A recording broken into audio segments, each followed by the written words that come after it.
You're 23 years old, standing in the third rank of a Roman century, and the man 6 feet in front of you is about to try to kill you with a sword designed specifically to destroy your internal organs without wasting time on clean deaths. You've trained for 2 years to do the same to him. This isn't battle the way ancient poets described it. There are no heroic duels, no champions meeting in single combat while armies watch. This is industrial-scale killing, refined into a science so efficient that Rome conquered the Mediterranean not through superior courage or numbers, but through a systematic approach to close-quarters murder that turned ordinary men into specialized human weapons. Right now, if you're lucky, you'll survive the next 8 minutes. If you're skilled and disciplined, you might kill 3 or 4 enemy soldiers. If you panic or break formation, you'll be dead within seconds and the men behind you will step over your body without breaking stride. Roman combat doctrine didn't value individual heroism.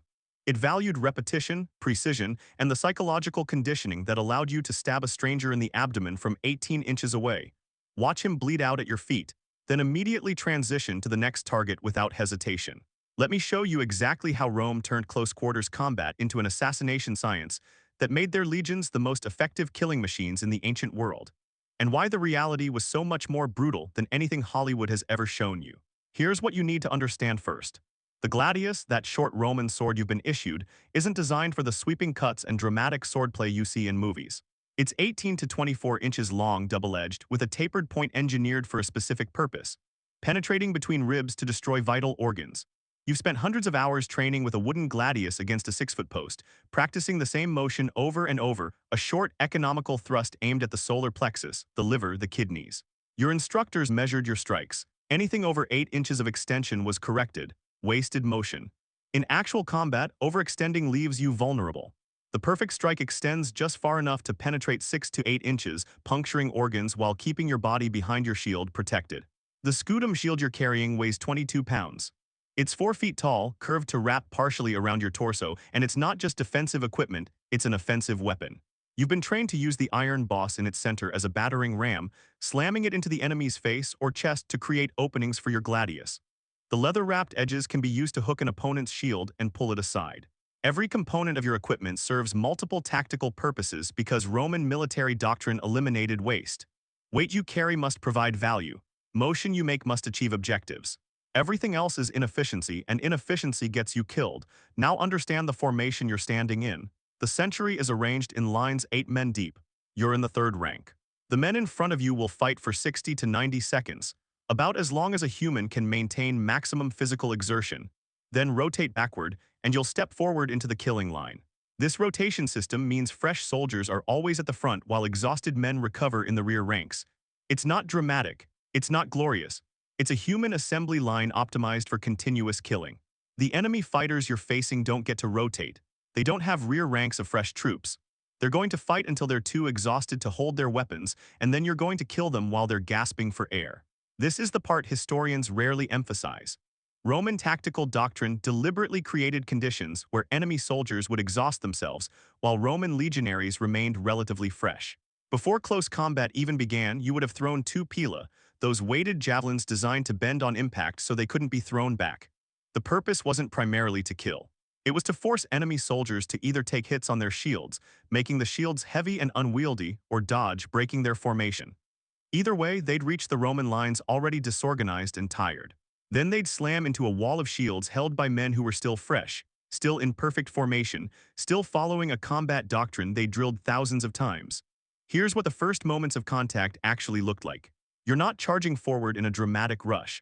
You're advancing at a walk, shields overlapped, maintaining precise spacing with the men to your left and right.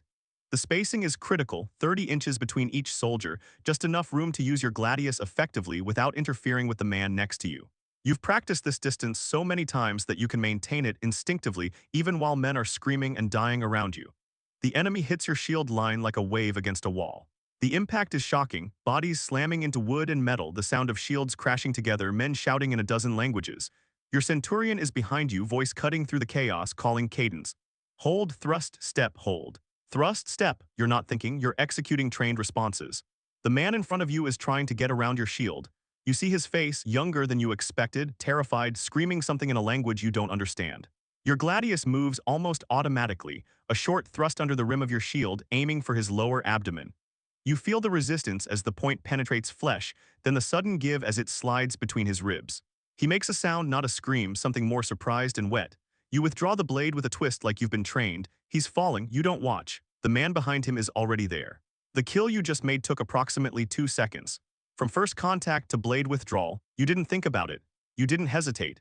You didn't consider that the man you just killed might have a family, might be a conscript who didn't want to be here, might be exactly like you but born in a different place.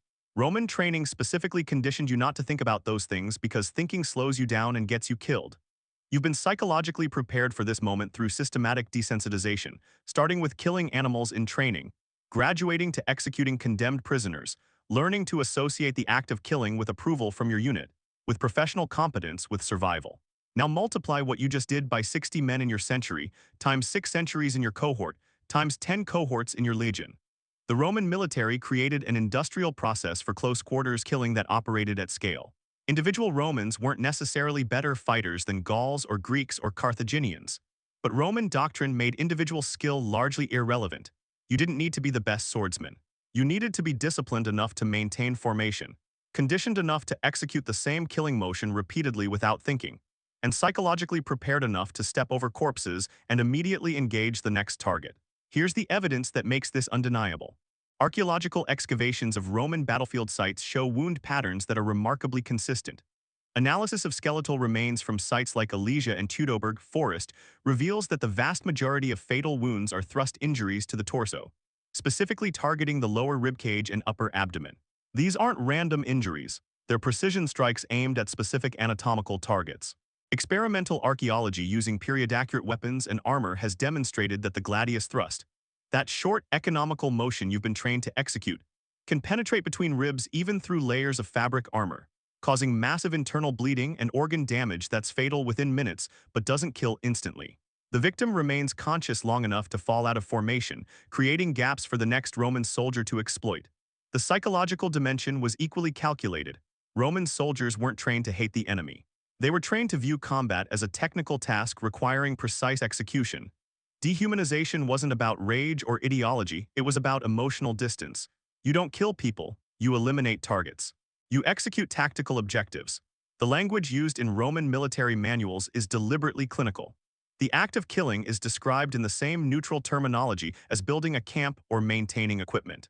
This psychological framing allowed soldiers to process mass killing without the emotional breakdown that would occur if they fully confronted what they were doing.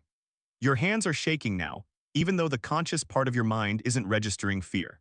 It's not your first combat rotation, but it's only your third, and the physiological response is involuntary. Your mouth is dry. Your heart is pounding so hard you can feel it in your throat. The man 2 positions to your left just went down. You heard him scream, saw him fall backward. The file behind him closed the gap instantly. The formation didn't break. It's not supposed to. That's the entire point. Individual Romans are replaceable. The system continues regardless. You're rotating forward again. 60 seconds have passed since your last engagement. The front rank is cycling back, exhausted, covered in blood and worse things. You step into the killing line. Your shield comes up. You can see the enemy clearly now. Gallic warriors bigger than you fighting individually with long slashing swords that require room to swing. They're brave, they're fierce, they're dying. Because every time they swing those long swords, they create openings. Every time they commit to a cut, they extend past their shields. And in that fraction of a second, a Roman gladius punches into their exposed ribs. They're fighting like heroes. You're fighting like an assassin trained to exploit precise vulnerabilities in human anatomy. The mathematics of attrition are crushing. For every Roman casualty, you're inflicting 3 or 4 enemy deaths. Not because you're better warriors individually, but because your system is more efficient. The enemy fighters are exhausting themselves, breaking formation, creating gaps. Your formation holds. Your rotation system keeps fresh soldiers in the killing line. Your shorter weapons allow you to operate in confined spaces where their longer swords are actually disadvantageous. You're winning through systematic exploitation of tactical advantages that were calculated long before this battle began. The killing continues in waves. Your rotation brings you forward again and again.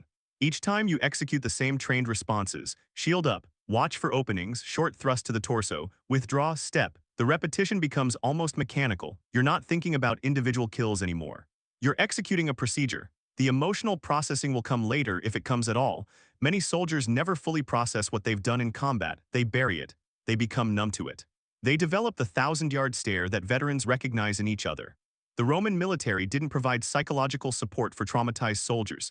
You dealt with it yourself, or you drank, or you became one of the violent, unstable veterans who couldn't reintegrate into civilian life. But here's what made Roman combat doctrine so devastatingly effective. It acknowledged human psychological limitations and designed around them. Roman commanders understood that soldiers under extreme stress can't make complex decisions. So combat doctrine removed decisions. You don't decide how to fight. You execute trained procedures. You don't decide when to rotate. Your centurion decides. You don't decide when to advance or withdraw. The trumpets signal commands. Individual initiative is discouraged because individual initiative creates chaos.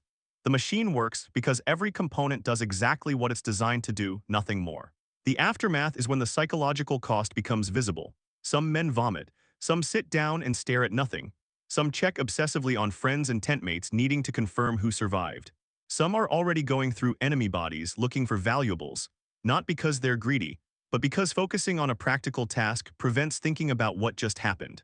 The centurion is counting heads, assessing casualties, already thinking about the administrative reports he'll need to file. The wounded are being separated into those who might survive and those who won't. Medical care is brutal and basic. If you can walk, you're fine. If you can't, a decision will be made about whether treating you is worth the resources. This is the reality of Roman combat that doesn't make it into triumphal arches or epic poetry. It wasn't glorious.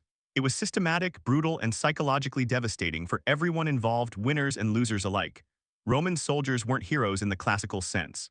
They were specialists in close-quarters killing who had been trained and conditioned to suppress normal human responses to violence. The system worked. Rome conquered the known world using these methods. But the cost in human suffering, physical, psychological, moral, was incalculable.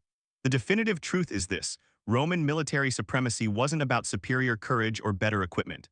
It was about reducing close-quarters combat to a repeatable science, eliminating variability, exploiting human psychology, and creating a system where ordinary men could efficiently kill other ordinary men without hesitation.